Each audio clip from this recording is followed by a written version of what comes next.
नमस्कार बच्चों, जैसे जानते हो इसके पहले वीडियो में हमने समानुपात के मूलभूत प्रमेय का अध्ययन किया और उसी संबंधित प्रश्नों को हल किया।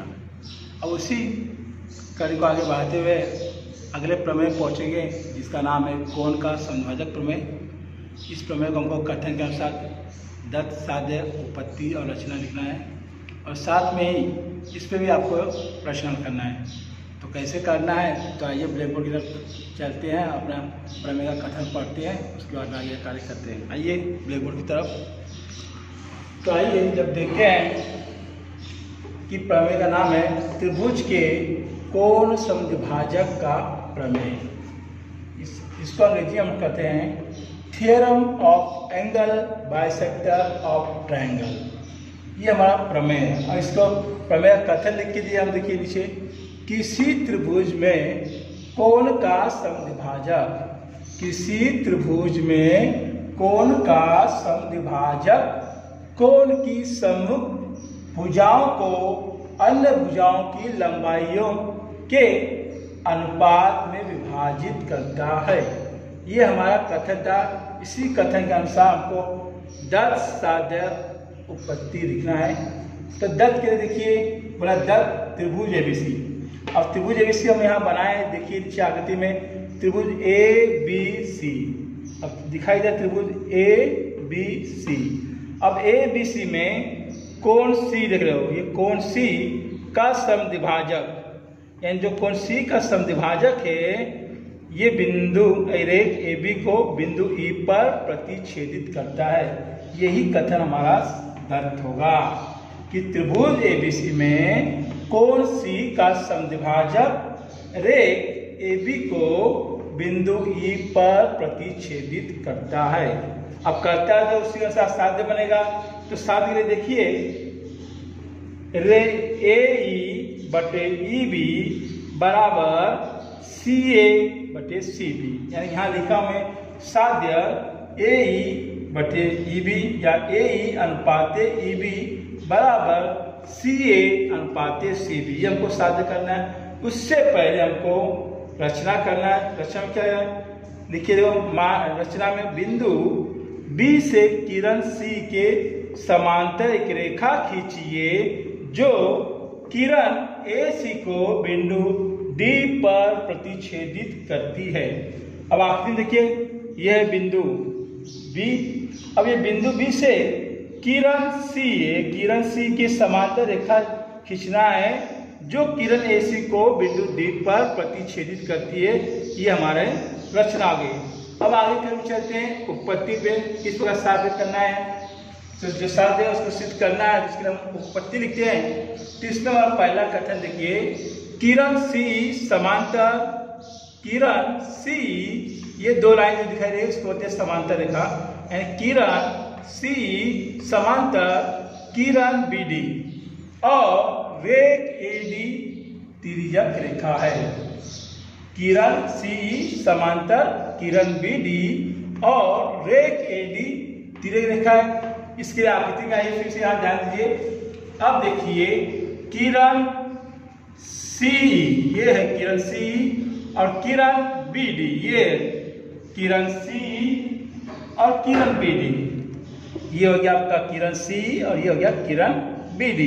अब इसकी तिर्यक रेखा कौन है, रेख ए डी। अब इस पे दो कोण बन रहे हैं। एक कोण है कोण ए सी, ये वाला कोण, और दूसरा कोण है सी डी बी, ये वाला कोण, सी डी बी ये कोण और कोण ए सी ये कोण। और इसके लिए हम आपको दिखा दें, अब ये कोण है ए सी और कोण सी डी बी, ये दोनों ही समसम कैसे होंगे समसम, क्योंकि ये दोनों कोण संगत कोण है। जो यहाँ पे हमने लिख के आपको दिखाया है कि कोण ए सी ई बराबर कोण सी डी बी, कैसे दोनों कोण है, संगत कोण। इसको दे दिया कथन नंबर ए। और उसी प्रकार हमने फिर से दिया, उसी प्रकार किरण सी समांतर किरण बी डी और रेख बी सी तिर्यक रेखा है। किरण वही है, किरण सी समांतर किरण बी डी है, बस बदले क्या है, तिर्यक रेखा वहां ए डी थी, यहाँ पे रेख बी सी हो गया। इसकी वजह फिर से देखिए यहाँ पे आकृति में किरण सी और किरण बी डी। अब तिर्यक रेखा हो गई ये आपकी BC और BC हो गई तिर्यक रेखा। ये कोण और ये कोण दोनों ही सर्वांगसम होंगे। कैसे कोण दोनों? एक कोण का अंतर यानी एकांतर कोण, तो हमने यहाँ लिख के दिखाया है। कोण ECB बराबर कोण CBD।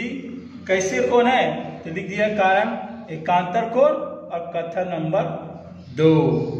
अब इसके आगे तीसरा पॉइंट है, परंतु कोण ACE बराबर कोण ECB। ये आपको दत्त दिया गया है। दत्त में देखिए ये वाक्य को कि त्रिभुज ABC में कोण C का संधिभाजक रेख AB को बिंदु E पर प्रतिच्छेदित करता है। यानी जो कोण C का संधिभाजक है, कोण C को दो समान भागों में बांट रहा है। जैसे यहाँ आकृति देखेंगे, कोण ACE एक कोण और दूसरा कोण है ECB। ये दोनों कोण कैसे होंगे? सर्वांगसम। किसकी वजह से? तो कारण लिखे दत्त, वही यहाँ लिख दिया। परंतु कोण ACE बराबर कोण ECB, कारण दत्त और कथन नंबर 3। अब और ध्यान दीजिए कथन 1, 2 और 3। तो देखिए तीसरा कथन है कोण ACE बराबर कोण ECB। अब ये दोनों चीज आपको कथन 1 और 2 में मिलेगी। देखिए यहाँ कोण ACE है, यहाँ कोण ECB, यही दोनों बराबर है तो जाहिर सी बात है दाहिना पक्ष भी समान होगा। कोण CDB बराबर कोण CBD। किसकी वजह से? तो कथन 1, 2 और 3 के वजह से, जो यहाँ पे हमने लिख के दिखाया है कि इसलिए कोण CBD बराबर कोण CDB किसकी वजह से हुआ? कथन 1, 2 तथा 3 से। इसको दे दिया कथन नंबर 4। ध्यान रखिए कथन नंबर 4 दिया। अब आ जाइए अगला पॉइंट है त्रिभुज CBD। अब त्रिभुज CBD में हमको मिला है कोण CBD सर्वांगसम कोण CDB। कोण CBD बराबर कोण CDB किसकी वजह से ये दोनों कोण सर्वांगसम है? तो कथन 4 यहाँ दिया था, तो कथन 4 से। और इसके आगे आकृति देखिए, आकृति में ध्यान दीजिए। अब ये दोनों कोण सर्वांगसम है, यानी कोण CBD और कोण CDB। जब दोनों ही किसी त्रिभुज की दो सम्मुख कोण सर्वांगसम होते हैं तो उनकी सम्मुख भुजा भी सर्वांगसम होती है। इसके सामने भुजा कौन है? ये भुजा है, भुजा CB, और इस कोण के सामने भुजा CD, यानी भुजा CD बराबर CB। यहाँ हमने लिखा है भुजा CB बराबर भुजा CD, कथन नंबर 5 से। अब यहाँ तक क्लियर हुआ। अब इसके आते हैं सबसे बड़ा त्रिभुज लेते हैं हम, त्रिभुज ABD में। त्रिभुज ABD में, अब ABD में रेख C समांतर रेख BD, जो यहाँ आपने लिखा है कि त्रिभुज ABD में रेख CE समांतर भुजा BD किसके से? रचना के से। जब ये दोनों समांतर हैं तो जाहिर सी की भुजाओं का अनुपात समान होगा। किसके से? तो समानुपात के मूलभूत प्रमेय के अनुसार तो हो जाएगा आपका AE बटे EB बराबर AC बटे CD, जो यहाँ पे लिख के दिया है। AE बटे EB बराबर AC बटे CD किसकी वजह से? तो समानुपात का मूलभूत प्रमेय से। इसको दे दिया कथन नंबर 6।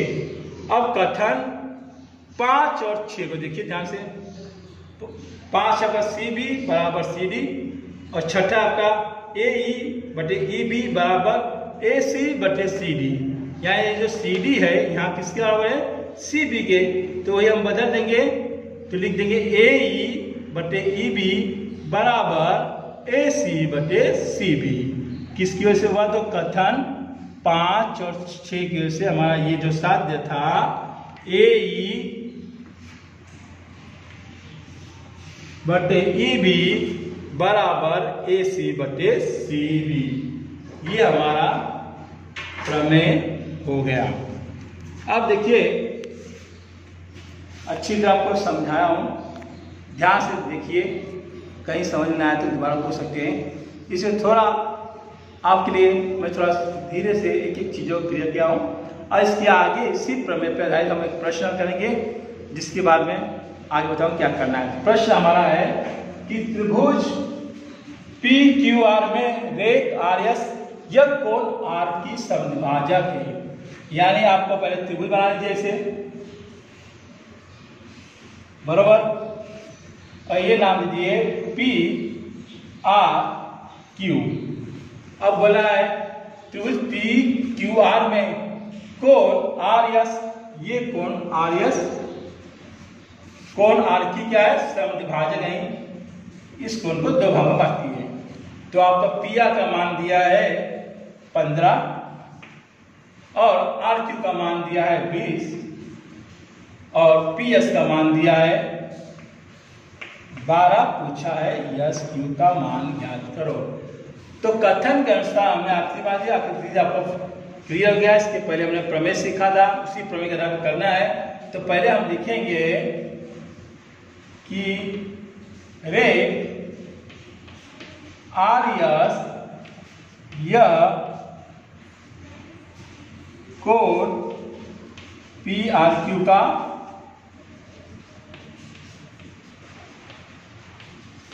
समद्विभाजक है, बरोबर।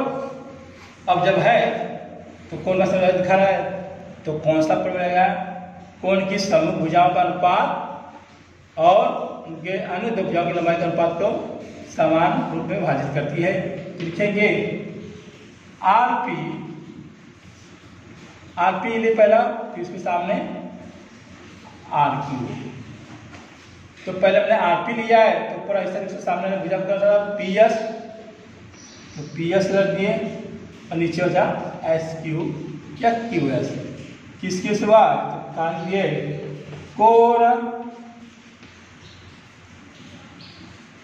कोण के समद्विभाजक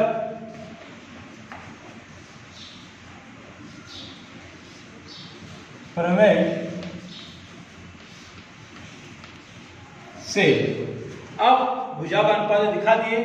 अब मान दीजिए RP का मान कितना है जी, 15, RQ का मान है 20 और PS का मान है 12, SQ का मान हमको ज्ञात करना है। यहाँ कारण देखते हैं, मान रखने पर, और मान रख दिए। अब क्या करेंगे, तीन गुणा करेंगे, 15 का SQ में, 20 का 12 में, तो 15 गुणे SQ बराबर 12 गुणे 20। अब मैं SQ का मान चाहिए, इसलिए SQ बराबर 12 गुणे 20 बटे में 15। अब ये 15 और 20 दोनों संख्या देखिए पारे में आता है। 3 का पारा हम पढ़ते हैं तो 3 5 15, 3 6 18, तो एक ही संख्या रही है। लेकिन ये जब दोनों संख्या के पारे में आएंगे तो नहीं कर देंगे। इसे 5 का पारा पढ़िए तो 5 या 15, 5 चौके 20। अब ये हो गया 3 कम 3, 3 चौके 12। तो बचा क्या आपके पास, SQ बराबर 4 गुणे 4, यानी 4 चौके 16।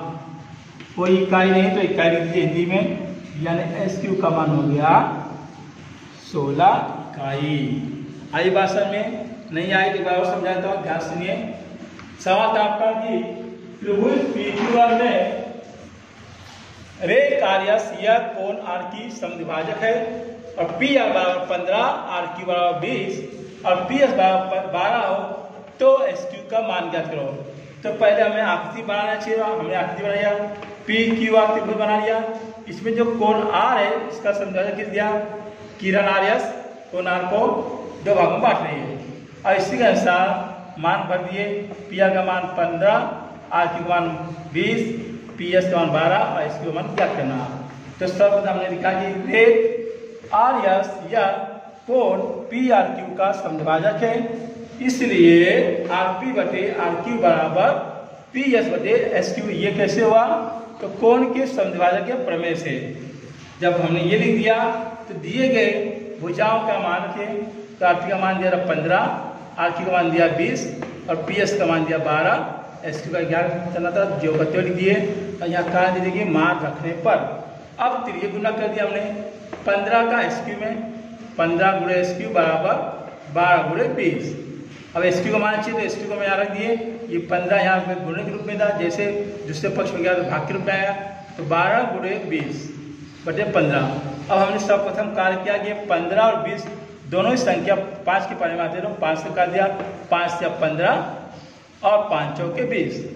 अब उसके बाद बच्चा 3, अब 3 और ये 12 एक ही पाना दिया, तो 3 एक कम 3, 3 चौके 12, बच्चा क्या 4, ये 4 और ये 4 हो जाएगा 4 गुणे 4। हमने नीचे लिख दिया SQ बराबर 4 गुणे 4 बराबर, इसलिए SQ बराबर 4 चौके 16 इकाई। इस प्रकार हम प्रश्नों को हल कर सकते हैं और समस्या आपको कुछ भी नहीं आई होगी, ये उम्मीद करता हूँ अच्छी तरह समझाया हूँ। और कोई समस्या है तो आप मुझे बता सकते हैं, अपने ग्रुप का जो ग्रुप बनाया बच्चों को उसमें अपनी समस्या को लिख के भेज सकते हैं।